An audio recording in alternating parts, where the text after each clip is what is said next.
Partnerem tego odcinka jest Dom Maklerski XTB. Zachęcam do otwarcia konta demonstracyjnego. Link w opisie.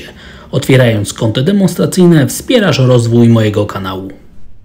Witam serdecznie. Dzisiaj po południu szok. Inflacja w Polsce rozlewa się. To jest temat przewodni tego wpisu. Oczywiście na samym początku zachęcam do subskrybowania, dodawania komentarzy i dawania lajków, jeżeli uważacie, że te materiały niosą dla Was jakąś wartość.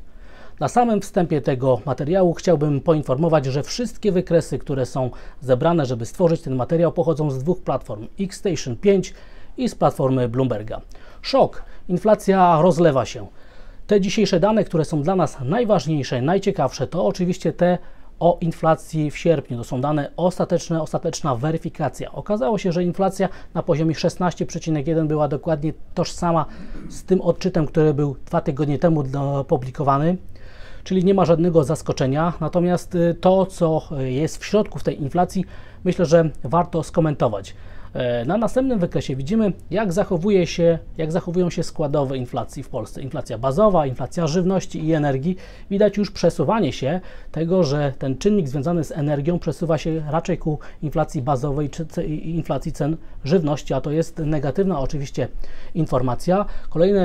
Na kolejnym wykresie widzimy, jakie są składowe, jak inflacja cen towarów zachowuje się względem inflacji cen usług i te komponenty także mają pewnego rodzaju znaczenie i odzwierciedlenie w tempie i charakterystyce w ogóle zjawiska, jakim jest wzrost cen.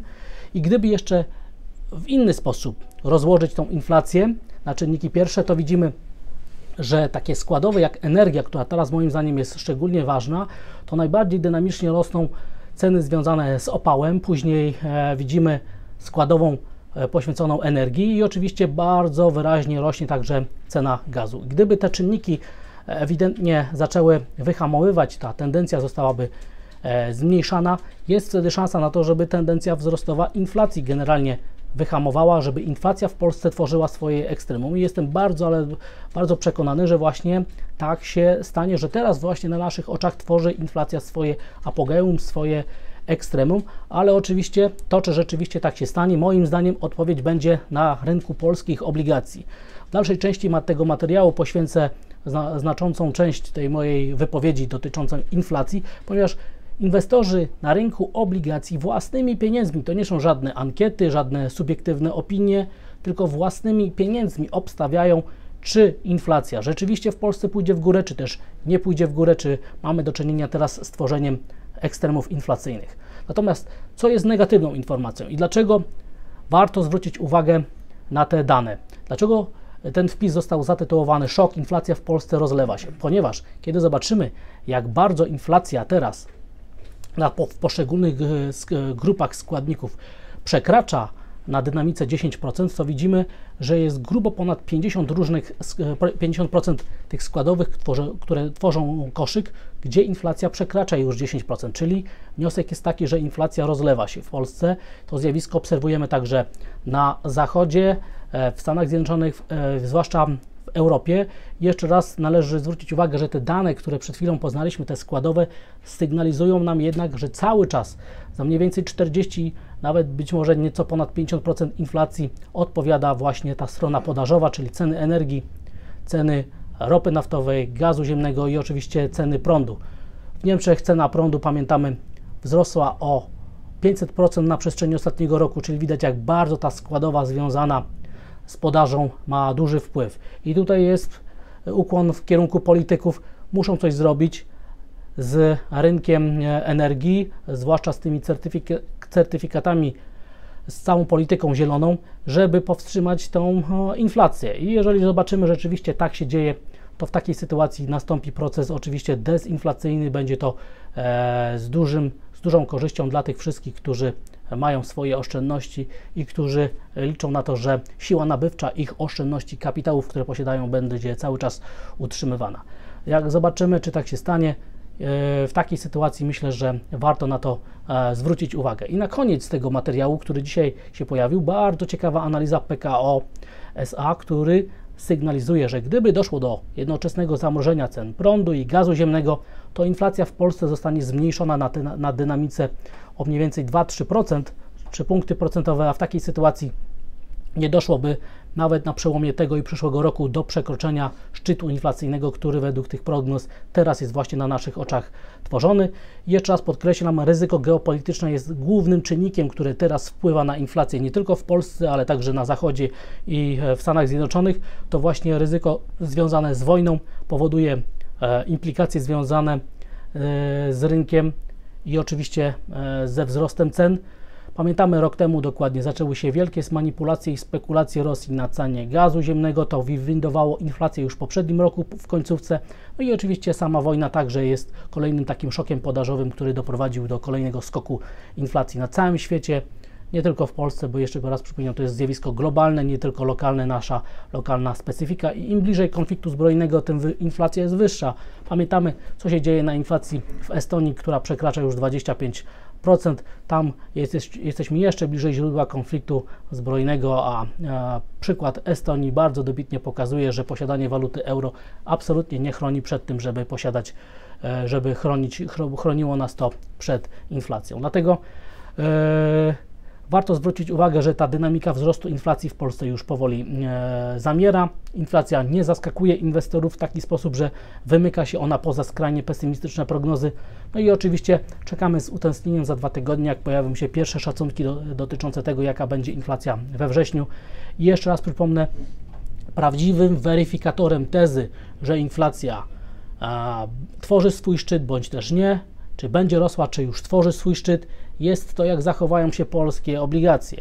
I to właśnie na tym rynku, moim zdaniem, rozegra się ta batalia, która nam ostatecznie odpowie, czy faktycznie scenariusze, które pokazałem na wykresie PKO SA, czyli że szczyt inflacji jest teraz tworzony, staną się faktem. Jeżeli rentowności polskich obligacji będą spadać, będą kontynuowały tą tendencję, która jest widoczna od 2 miesięcy, to faktycznie rynek będzie już pozycjonował się, kupując obligacje po to, że szczyt inflacji jest już w cenach, że szczyt inflacji staje się faktem, że szczyt cyklu podwyżek 100% jest już w cenach. No i oczywiście będzie to dobra wiadomość. Natomiast jeżeli rentowności bardzo gwałtownie pójdą w górę, będziemy mieli nawrót do tendencji wzrostowej, ten sam, który obserwujemy teraz na amerykańskich czy też niemieckich obligacjach, to w takiej sytuacji oczywiście będzie to sygnał, że rynek nie wierzy, że szczyt inflacji tworzy się teraz na naszych oczach i że liczy na to, że inflacja będzie nawet wymykała się spod kontroli. Na chwilę obecną jesteśmy bardzo daleko od ekstremów na rentowności polskich obligacji, które były ustanowione 2-3 miesiące temu, czyli rynek, myślę, że wierzy w ten scenariusz, który mówi o tym, że szczyt inflacji w Polsce właśnie teraz na naszych oczach się tworzy.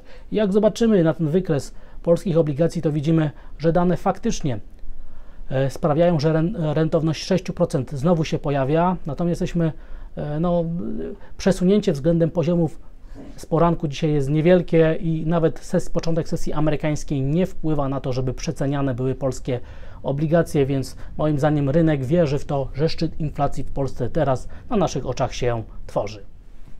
Jeśli już jesteśmy przy danych makroekonomicznych, to dzisiaj oczywiście, tak jak powiedziałem rano, rynek patrzy, ten światowy, na to, jakie będą dane makroekonomiczne ze Stanów Zjednoczonych.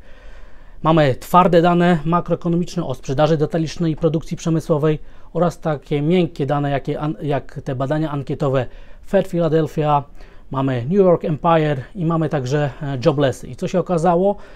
Warto zwrócić uwagę na te pierwsze dane, które pokazały się o godzinie 14:30 o sprzedaży detalicznej. Dane były lepsze, ale po uwzględnieniu weryfikacji za poprzedni miesiąc dane są generalnie neutralne. Jeżeli zobaczymy na to, jak zachowują się wskaźniki typu Fed Philadelphia i New York Empire, to widać, że jeden był lepszy, pozytywnie zaskoczył, drugi negatywnie zaskoczył, więc dane generalnie są neutralne. Ale kiedy zobaczymy na Joblessy, czyli ten cotygodniowy raport z rynku pracy, okazał się być on zdecydowanie lepszy niż zakładały prognozy.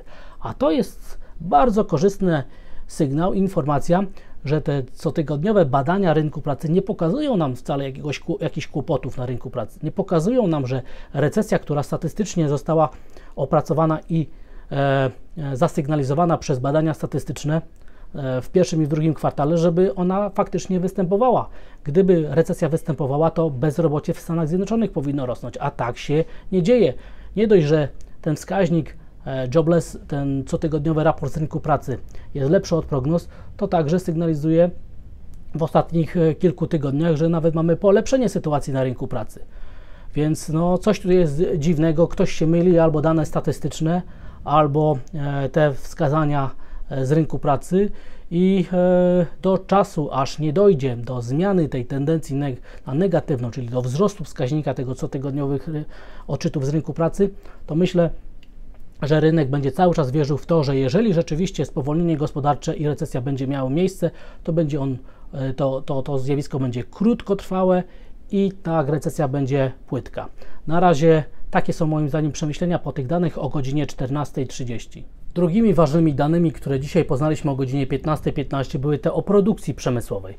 I jak widać, były one gorsze od prognoz, czyli łącznie myślę, że należy zwrócić uwagę, że te dane, które poznaliśmy, te twarde o sprzedaży i o produkcji przemysłowej, sygnalizują pewnego rodzaju osłabienie gospodarcze, ale nie można mówić oczywiście o tym, żeby gospodarka tutaj przeżywała jakieś załamanie, czyli generalnie jest dobrze. Kiedy podsumujemy już te dane, ale w taki sposób, że zobaczymy, co się dzieje na rynku pieniężnym, jak rynek przyszłych stóp procentowych reaguje na te dane, na te informacje, to oczywiście rzut oka na rynek pieniężny, na te przyszłe stopy procentowe w porównaniu do tych do wskazań tego rynku dzisiaj sprzed danych, czyli dzisiaj o poranku dla Europy. I co się okazuje, że generalnie nie ma żadnych przesunięć. Te dane są neutralne, nie mają większego wpływu na to, co się dzieje, czyli ostateczny wniosek jest taki, że dla rynku nie ma to większego znaczenia i będziemy się koncentrować na tym, co się pojawi w przyszłą środę, czyli jaka będzie decyzja Fedu. To wydarzenie już jest teraz kluczowe i rynek powinien się naprawdę zacząć pozycjonować pod to, co się wydarzy za parę dni w Stanach Zjednoczonych. Nie ma praktycznie żadnych zmian na rynku pieniężnym i oznacza to, że dzisiejsza sesja będzie testem sentymentu.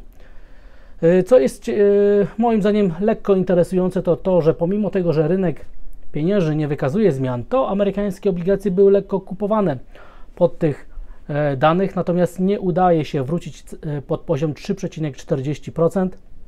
W takiej sytuacji moim zdaniem rzeczywiście należy je zinterpretować neutralnie jako dane, które nie sugerują nam żadnych zmian, żadnych przełomów, więc nie ma żadnego zaskoczenia i rynki nie muszą tego koncentrować, nie muszą się na tym, nie muszą to zdyskontować. Niemieckie obligacje zachowują się bardzo podobnie i euro-dolar, który cały czas konsoliduje się w okolicach parytetu, prawdopodobnie tak, że przez całą dzisiejszą sesję będzie spokojny i na tych poziomach doczekamy do środy na środowy Fed. Bitcoin ma podobny poziom w okolicach $20,000, nie widać zmian, więc wygląda na to, że dzisiejsza sesja na Wall Street, na indeksach giełdowych będzie spokojna. Nie uda się pokonać ani wsparcia 3900 punktów, ani wyjść na poziom 4000 punktów. Naprawdę zapowiada się na spokojną sesję i gdyby okazało się, że rzeczywistość jest inna niż ten scenariusz zakładający konsolidację, będzie to pewnego rodzaju zaskoczenie dla rynku. Moim zdaniem tak to powinno być zinterpretowane. Natomiast moim zdaniem szansa na to jest minimalna, a indeks DAX w okolicach 13 000 punktów także uklepuje pewnego rodzaju wsparcie, a ten poziom jako punkt odniesienia ma znaczenie. Natomiast moim zdaniem z rynków międzynarodowych warto się skoncentrować teraz na zachowaniu ceny złota. Cena złota punktowo atakuje potężną strefę wsparcia $1680–1700. To jest miejsce, gdzie przebiega dwuletnia linia szyi formacji podwójny szczyt. I oczywiście to jest miejsce, gdzie przebiega także średnia 200-sesyjna na wykresie tygodniowym. Wsparcie ma ogromne znaczenie. Dlaczego złoto jest teraz sprzedawane? Bo rentowności rosną, amerykański dolar się umacnia i prawdopodobnie będziemy świadkami wkrótce ważnej decyzji rynku. Co dalej? Albo idziemy w górę, albo w dół. Sytuacja jest binarna. Gdyby się okazało, że wsparcie jest pokonywane, sygnały długoterminowe na sprzedaż złota byłyby ogromne, niezwykle silne, zapowiadałyby nawet ruch w okolicy $1200. Oczywiście, żeby to się materializowało, potrzeba złamania tego potężnego wsparcia. One ma naprawdę duże znaczenie, więc obserwujmy bardzo bacznie, co się dzieje na cenie złota. I na koniec oczywiście rynek polskich aktywów. O polskich obligacjach już powiedziałem, a na rynku złotego, jak widzimy, dane, które poznaliśmy dzisiaj o inflacji, nie mają większego wpływu. Dlaczego? Ponieważ rynek złotego żyje tylko i wyłącznie tym, co się dzieje na eurodolarze. Nie żadną polską polityką, żadną wypowiedzią bankiera centralnego, prezesa Glapińskiego czy kogoś innego. W ogóle tym złoty się nie interesuje. Interesuje się tylko i wyłącznie globalnymi przepływami finansowymi, które są obrazywane przez euro-dolara, główną parę świata. Jeżeli amerykański dolar będzie się umacniał, czyli euro-dolar będzie spadał, złoty będzie się osłabiał. Ale jeżeli euro-dolar pójdzie w górę, czyli amerykański dolar będzie się osłabiał, to bez względu na to, co się będzie działo w Polsce, złoty będzie się umacniał. Tak było, jest i będzie. Sytuacja polska, lokalna od 10 lat praktycznie nie ma żadnego znaczenia na wycenę złotego i tylko geopolityka teraz i zachowanie amerykańskiego dolara jako taki czynnik pośredni wpływa na wycenę krajowej waluty. A warszawska giełda oddala się od wsparcia 1500 punktów, czyli także tutaj nie ma żadnych nowych sygnałów. Czekamy na to, co się dalej wydarzy w kolejnych dniach. Dziękuję za odsłuchanie tego materiału. Zachęcam do subskrybowania, dodawania komentarzy i dawania lajków, jeżeli uważacie, że te materiały niosą dla Was jakąś wartość. I widzimy się i słyszymy jutro o poranku. Wszystkiego dobrego i stopy zwrotu.